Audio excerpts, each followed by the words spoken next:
में 3 काले कानून लाने और एमएसपी की गारंटी से कतराने का जो मसला है, इससे पहले भी मोदी सरकार ने जो खेल किया था उसको समझना बहुत जरूरी है।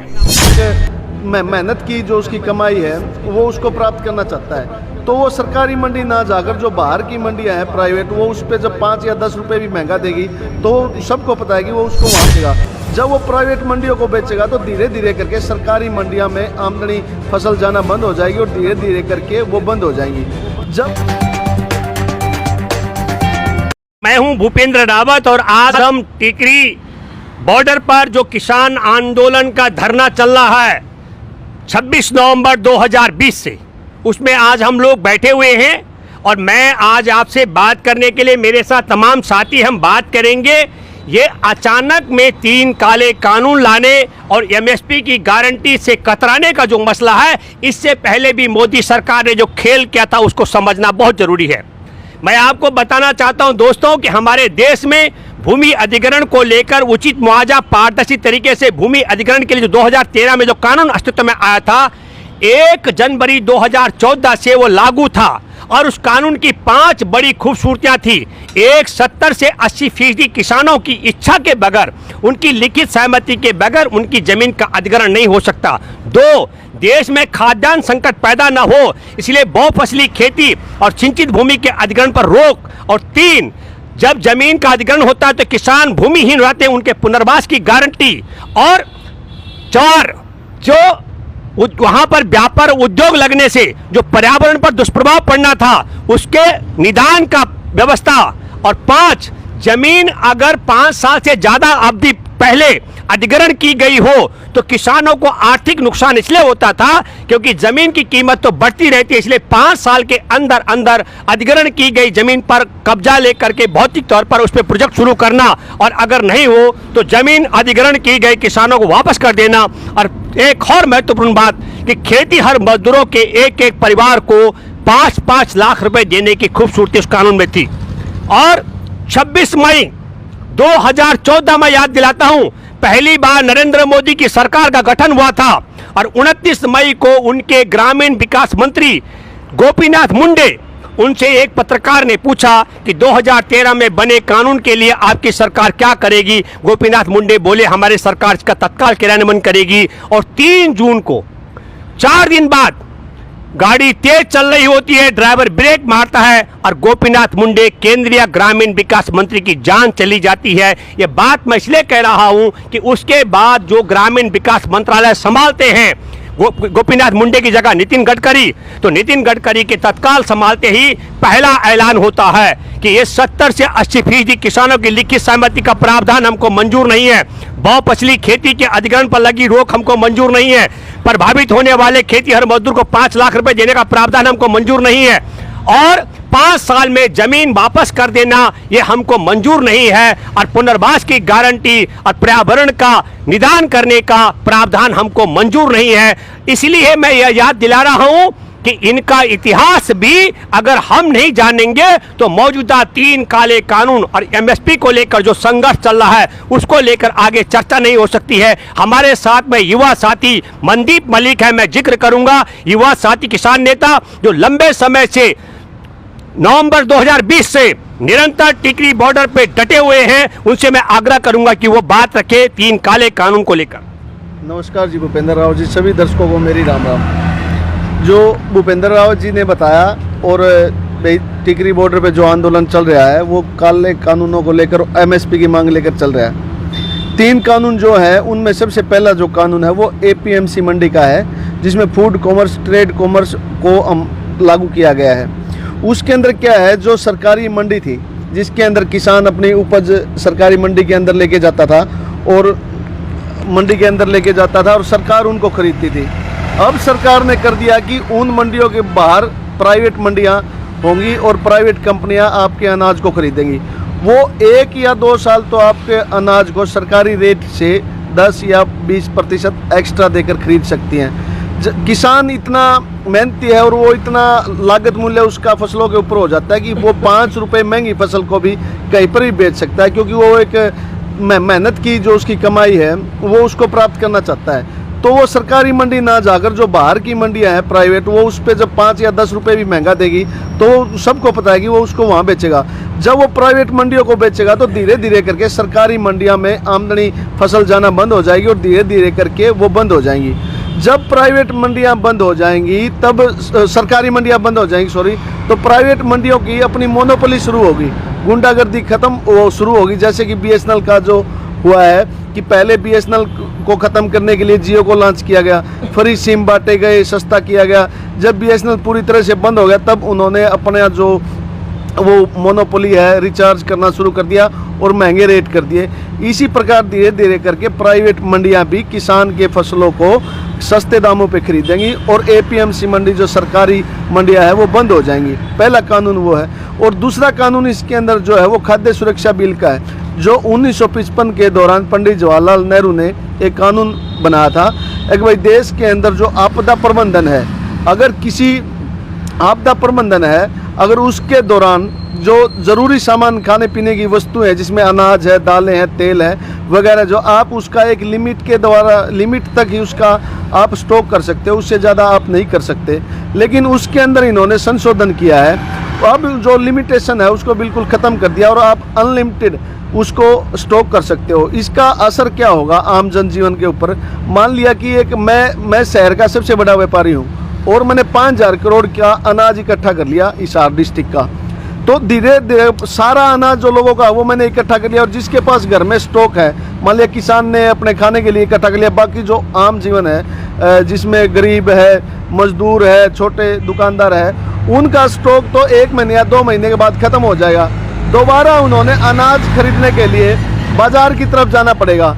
मैंने उसको स्टॉक कर रखा है, मेरे पास अनाज है, डिस्ट्रिक्ट के अंदर किसी और के पास अनाज नहीं है, तो मैं फिर क्या मेरी मनमर्जी के रेट निर्धारित करूंगा और लोगों को मजबूरी वश वो अनाज खरीदना पड़ेगा, जिसके कारण देश के अंदर भूखमरी बढ़ेगी, महंगाई बढ़ेगी और बेरोजगारी बढ़ेगी। तीसरा जो इसके अंदर कानून है वो है कॉन्ट्रैक्ट फार्मिंग का।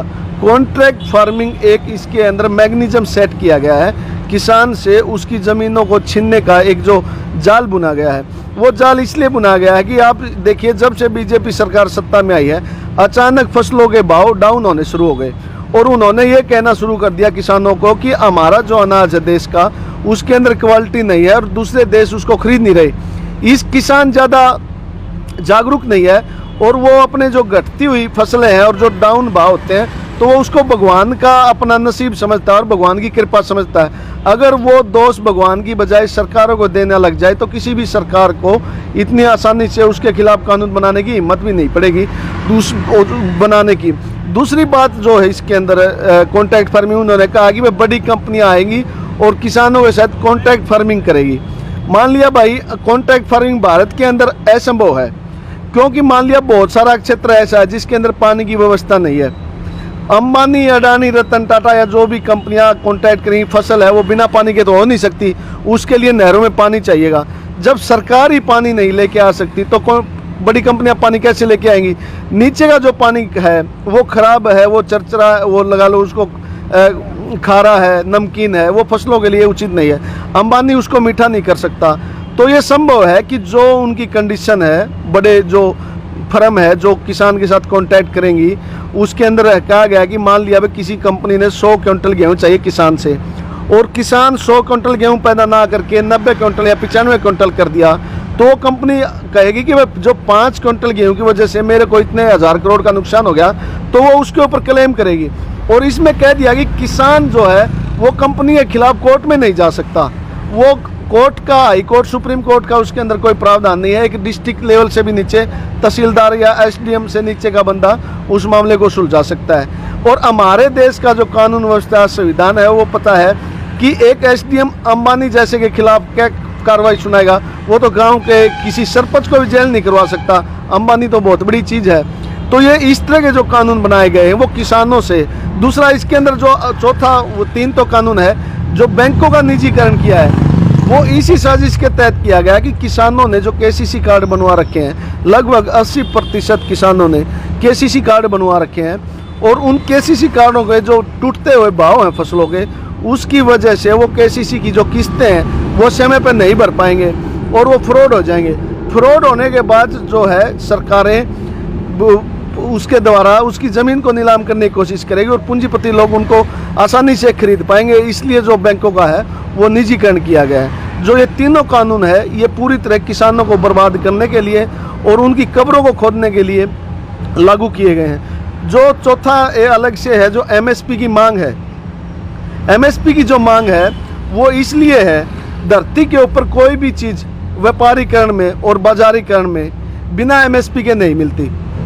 किसान खेती बाड़ी के ऊपर हर प्रोडक्ट जो भी खरीदता है, चाहे खाद है, स्प्रे है, दवाई है या डीजल है, पेट्रोल है, सभी के ऊपर एमएसपी लागू होती है। एमएसपी के द्वारा तैयार किए गए, एमएसपी के प्रोडक्टों के द्वारा तैयार किए गए फसलों का एमएसपी ना मिले, ये तो एक अचंभे की बात है। उसको फसलों के भाव की सिक्योरिटी ही नहीं है, तो कोई किसान बेचारा कितना फसल उत्पादन करे, मार्केट में किस भाव बिकेगा, ये एक हमेशा उसका दिमाग के अंदर और दिलों के अंदर एक संयम बना रहता है, जिसके किसान डरता है खेतीबाड़ी करते हुए। एमएसपी लागू बहुत ज़रूरी है। एमएसपी लागू होने से क्या है, सिक्योरिटी आएगी। अब किसानों ने कह दिया भाई एमएसपी दे नहीं सकते, फसलें महंगी हो जाएंगी, आम आदमी है वो अनाज को खरीद नहीं पाएगा, इसलिए हम एमएसपी नहीं दे रहे। एक बात बताओ भाई, एमएसपी जब आदमी किसान एमएसपी दो, मान लो मार्केट में टमाटर की फसल है, आपने देखा भी होगा, ऐसे सैकड़ों उदाहरण हैं कि 2 रुपये किलो का टमाटर मार्केट में आढ़ती उससे खरीदता नहीं, जबकि 1 एकड़ में टमाटर के ऊपर खर्चा लगभग 1 किलो के ऊपर अगर देखा जाए तो 5 रुपये से कम नहीं होता। जो फसल भरपाई योजनाएं होती हैं स्टेट गवर्नमेंट की, वो पूरी तरह से फ्रॉड होती हैं। किसी भी किसान को उसका मुआवजा राशि तक नहीं मिलता। सरकारें कागजी कार्रवाई पूरी करके फ्रॉड करके वो पैसा ढकार जाती हैं। जब 5 रुपये, 2 रुपये किलो, 1 रुपये किलो आढ़ती किसान से टमाटर खरीदता है और कस्टमर उसी आढ़ती से 20 रुपये किलो टमाटर खरीदता है, जो 18 रुपये की दलाली वो आढ़ती कर सकता है, जो 2 मिनट में वहाँ बैठा बैठा, तो क्या सरकार ऐसा कानून नहीं बना सकती कि किसान का जो टमाटर है वो कम से कम 10 रुपये के दायरे में बिके? तो इस प्रकार एमएसपी जरूरी है और एमएसपी मिलने से किसान का भला हो सकता है। और किसान का भला होने से हमारे देश की 70% जनसंख्या जो कृषि पर निर्भर करती है और हमारी अर्थव्यवस्था जो कृषि पर डिपेंड है, उसका भला हो सकता है और हम एक विकास के रास्ते पे चल सकते हैं। महावीर जी, आप कुछ बोलेंगे? हाँ जी, 2014 में जब ये सरकार आई तो मैं भी ये समझता था कि ये गरीब घर से है, शायद गरीबों के खिलाफ कुछ नहीं करेगा, लेकिन मेरी आंख तब खुली जब इन्होंने जो 2013 का भूमि अधिग्रहण कानून था उसको एकदम से रद्द किया। उस समय मैंने पर्चा भी छपवाया कि देश के सौदागर जब से सत्ता में आए किसान मजदूरों पर बादल संकट के छाए। आज ये साबित हो गया है कि ये सरकार भारतीय जमाखोर पार्टी नाम है इनका, ये भारतीय जनता पार्टी नहीं है। सिर्फ इनका एक ही काम है, देश बेचना, देश लूटना और देश को बर्बाद करना। उसके बाद ये विदेशों में सिर्फ इसलिए जाता था कि आओ मैं सस्ता मजदूर दूंगा, सस्ती ज़मीन दूंगा, सस्ता कच्चा माल दूंगा, प्रदूषण से छूट दूंगा, 10 साल तक कोई टैक्स नहीं लगेगा, आओ देश को जल्दी गुलाम बनाओ, खेती किसानी सब मैं विदेशी तुम्हारी कंपनियों के हवाले कर दूंगा।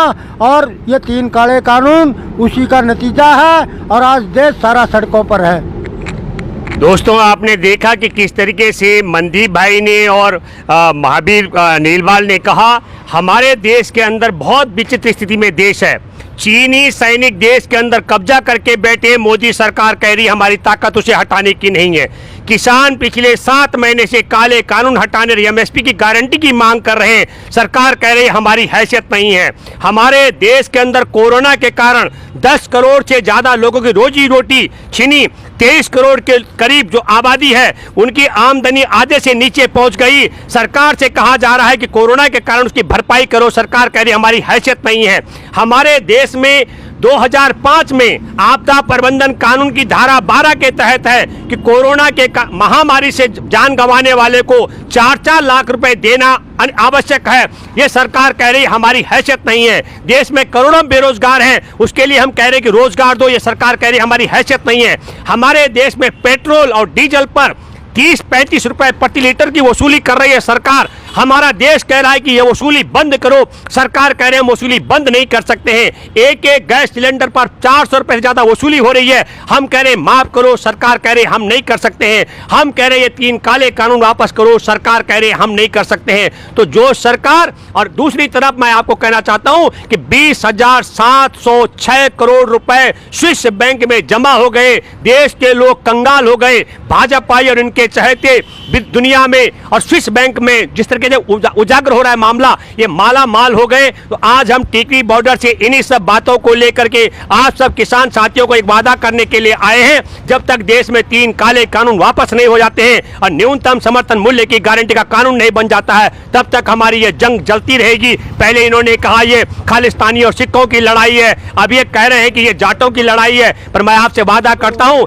ये न सिखों की लड़ाई है न जाटों की लड़ाई है, ये हमारे देश के अन्न उगाने और अन्न खाने वाले भारत के 140 करोड़ आबादी की लड़ाई है। इसमें आप सब लोगों का जो सहयोग, प्रेम और प्यार मिल रहा है, और जो टीवी और अखबार हमारे किसान आंदोलन को बदनाम कर रहे हैं, पहले खालिस्तानी बता रहे थे और अब ये मुकेश का हत्यारा बता रहे हैं, मैं आप सबसे अपील करता हूं कि झूठ फैलाने वाले टीवी को देखना बंद करो और झूठ परोसने वाले अखबार और पत्रिकाओं को पढ़ना बंद करो और एक स्वर में कहो भारत के किसान मजदूर एकता जिंदाबाद, 3 काले कानून वापस जिंदाबाद, किसान मजदूर एकता 3 काले कानून, 3 काले कानून, 3 काले कानून और एमएसपी की गारंटी दो, एमएसपी की